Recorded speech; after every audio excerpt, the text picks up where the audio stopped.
take a look at the Week 8 wide receiver rankings. 6 teams on a bye this week. Rams, Seahawks, Raiders, Jaguars, Lions, Cardinals were in need of replacements.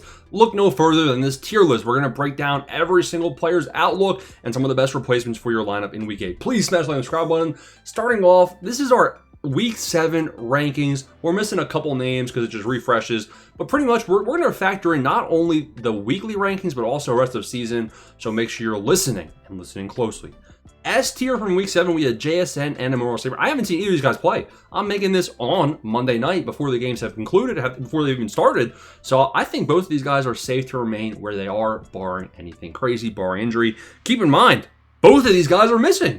Who goes to S tier for the weekly rankings and rest of season? Look no further than C.D. Lamb. C.D. Lamb dropped a nice game in his return because he had a 74-yard receiving touchdown. He had a solid game, man. 8 targets, 110 yards, and a tutty. Don't mind if I do. Every game he's been healthy, he's been hovering around that 20-point mark or better, and Prescott has looked really impressive. Now, looking at Puka Nacua, the Rams are on a bye week, but rest of season, it seems like he should be back after the bye week. Now, is Devontae going to be that red zone threat? I already knew that coming into the season, so I think Puka is fine at wide receiver 4 for where he is. When he's back, to be honest, he's probably number 1 or number 2 on the wide receiver list for weekly rankings. Nico Collins, I've yet to see. I think we're going to keep him where he is for now. Justin Jefferson. Now, people might overreact and say, listen, he only had 5 catches, 78 yards. He had 10 targets. 4 or 5 of those targets were not catchable, but they were technically red zone shots. He did drop a touchdown pass as well. His day could have been a lot better. Now, the problem here is that Wentz is probably going to be bad. It's a short week. They go to LA on Thursday night to take on the Chargers, and JJ McCarthy is probably the quarterback. You're seeing a bit of the editing process right there. What's good, boys? And you're looking at some of the editing. My bad. But taking a look at Jefferson, right? JJ McCarthy might not be the future. He might not be it in terms of producing for wide receivers. We just saw Addison had over 100 yards. Jefferson could have had an insane fantasy game. Hockenson played well. I don't think we've seen McCarthy support that level of play just yet, which concerns me for Jefferson's week-to-week outlook.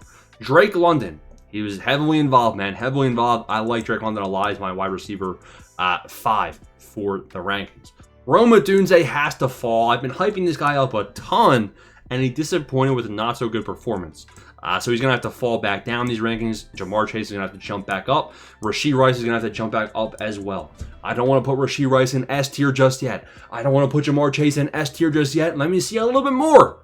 I think Chase is actually going to be it's close because do you trust Joe Flacco? Is Flacco really back? This is where I look at the weekly matchups. Jamar Chase and the Bengals take on the trash New York Jets. Rashee Rice and the Chiefs. Who cares who they take on? Because guess what? Kansas City is one of the best offenses in the league when fully healthy and when they're all there, not in prison. Rashee Rice ain't serving that 30-day prison sentence just yet. And I think the Chiefs, not a bad matchup versus the Commanders here in Week 8. I'm going to have Rashee behind Chase because Chase has more deep downfield threat ability in my eyes, whereas Rashee Rice has more volume. I think that's a solid A tier for the guys there. Devontae Adams, people might be surprised that I'm going to leave him in B tier. People might be saying, are you out of your mind? Again, he's on a bye week, and Puka Nacua should be back after the bye week. But I do not want to have Odunze ahead of Devontae for where things are right now. And there's an argument that if Collins has a bad game on Monday Night Football, you probably drop Collins down here behind Devontae as well. Brian Thomas Jr. with the injury concerns is going to drop in my rankings. I still think BTJ is still a solid wide receiver option, though. He might even be a good buy low candidate. We've been saying it almost every single week. George Pickens is elite. We're going to leave him where he is. And to be honest, I'd probably rather have him than Odunze for where things look right now. Ted McMillan, down game. Xavier Legette, we'll talk about later in this video. I think B tier looks all right. Keep in mind, Wilson's banged up. A.J. Brown, let's not overreact. But A.J. Brown is going to have to be somebody that climbs up in the rankings here. I don't know if you can ever trust anybody from this Eagles offense because they're going to have spike weeks, they're going to have down weeks. But A.J. Brown, I mean, take a look, only 6 targets, but he had 28 fantasy points because of the 2 tutties. It was his least amount of targets in a game since week 1. It doesn't make sense is what I'm saying. So, I mean, you can't really predict it. They take on the Giants. Versus the Giants, he did have 9 targets and 80 yards last time they played. So, A.J. Brown is going to have to bump up my rankings just a bit here. Xavier Worthy, not a great week. Haven't seen Mike Evans play just yet. Ibuka, I'm assuming Evans and Ibuka will be healthy. Depending on the health, I mean, these two guys could probably jump up a whole rank, maybe even more, depending on their Monday Night Football performance. Cortland Sutton, we're going to leave him where he is. Chris Godwin, this guy is, rest of season, we got to drop him. We got to drop him. In terms of weekly rankings, when he's back and I see one good game, he's probably going to be all the way up to the top of C tier. But I haven't seen that yet. It's been a very disappointing fantasy season so far for Mr. Godwin. Jalen Waddle had his worst game of the year with only 1 catch and 15 yards. But there's better days ahead for Waddle, and I'm actually going to leave him where he is. But he's actually going to have to fall by default with Olave, who I've said it from the beginning of the year, I liked buying Olave low because of the target volume. I could care less that he stinks and he hasn't been getting points, but look at the targets. 13, 10, 14, 6, 11, 10, only 7 targets, but brings in 2 tutties and almost 100 yards. This guy's had 98 yards back-to-back weeks. We want to see him break 100. And they're going to be down in a lot of their games. So Olave still is going to be a good option, man. He might even be... Nah, I'm going to leave him where he is. I'm going to leave him where he is. I think Worthy has to fall a little bit. Marvin Harrison Jr., not a great game with Jacoby Brissett, but after their bye week, which they're on bye this week, Kyler Murray should hopefully be back. Haven't seen Zay Flowers because the Ravens were on a bye, but Lamar should be back as well, which I think bumps up Flowers a bit. Michael Pittman Jr. had a down week in week 7. He had a good week with a tutty in week number 8. I like Pittman up here. Debo, he was out. Terry McLaurin, he was out. I'm going to leave these guys where they were. Metcalf, he's all right. Again, I'm not super excited having him in my lineup, but I feel like he's been a reliable floor type guy. I like where the rankings are. Lad McConkey, a lot of targets in this Chargers offense. Gatson was involved. You have Lad who was involved. The Big Q had 6 targets. Keenan Allen obviously had the spike week, but Lad, 3 weeks in a row, 15, 23, 16. 15 targets. Not too shabby. Welcome back to relevancy, my guy. I have him ranked above Waddle on a short week.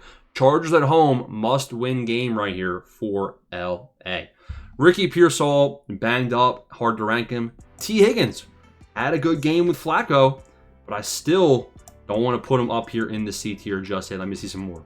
Haven't seen J-Mo. J-Mo's coming off of a solid week 7. Let's see what he does in week 8 versus the Bucs. There's a chance that Jameson Williams bumps up a whole tier, to be completely honest. I'm going to leave him here for now. Jordan Addison, big game, but similar to Jefferson, I can't trust that it's going to continue without knowing that Carson Wentz is the starter.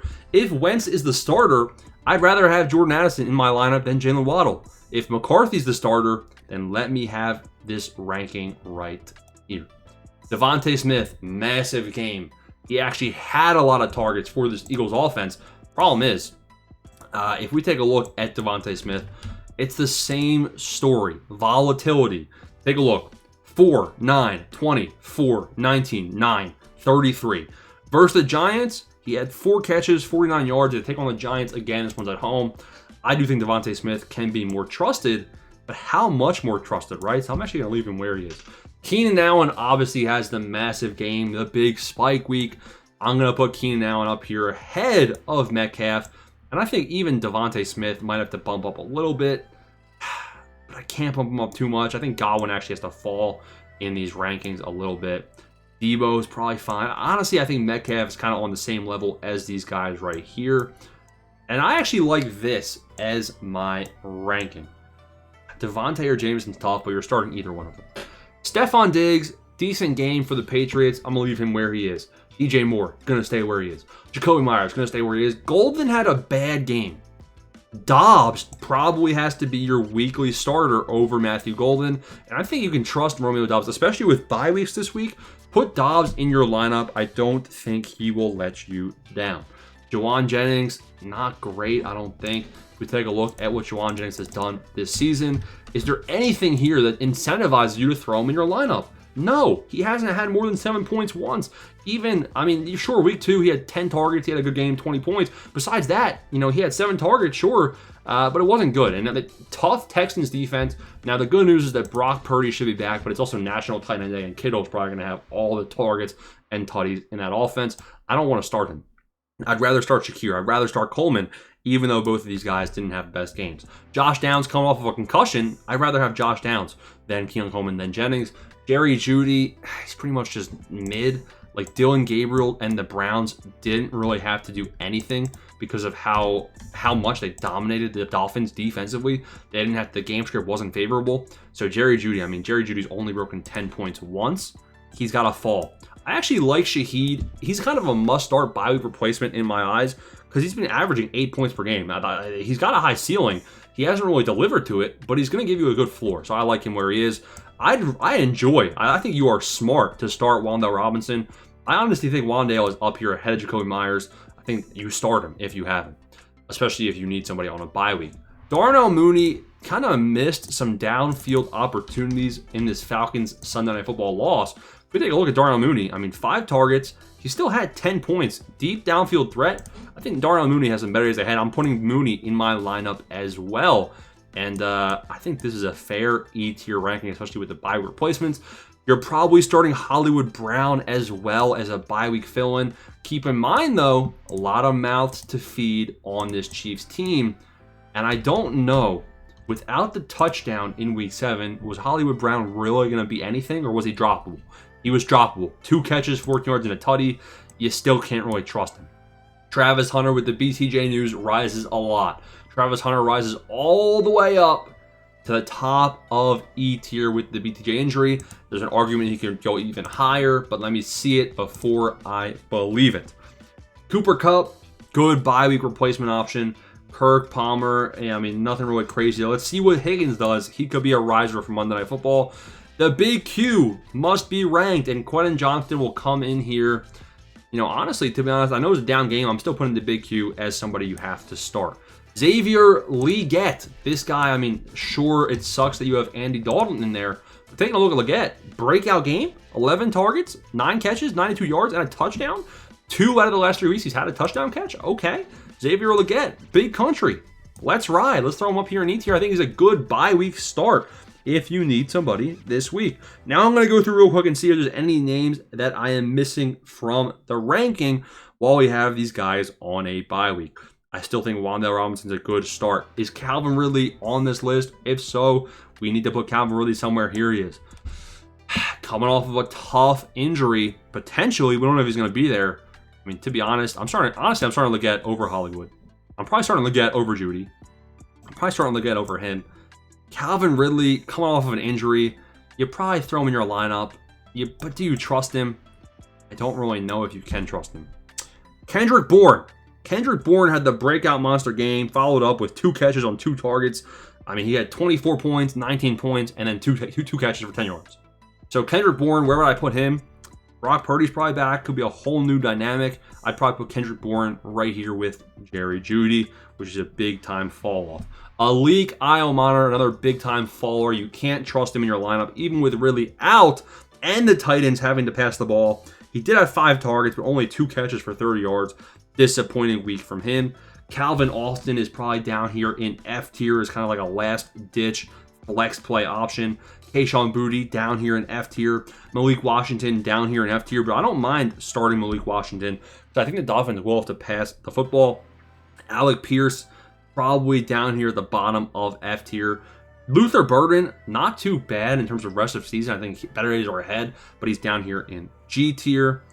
And those are the names I wanted to highlight for the Week 8 wide receiver rankings. I'll see you boys in the final ranking video of the week, QB, tight end, defense.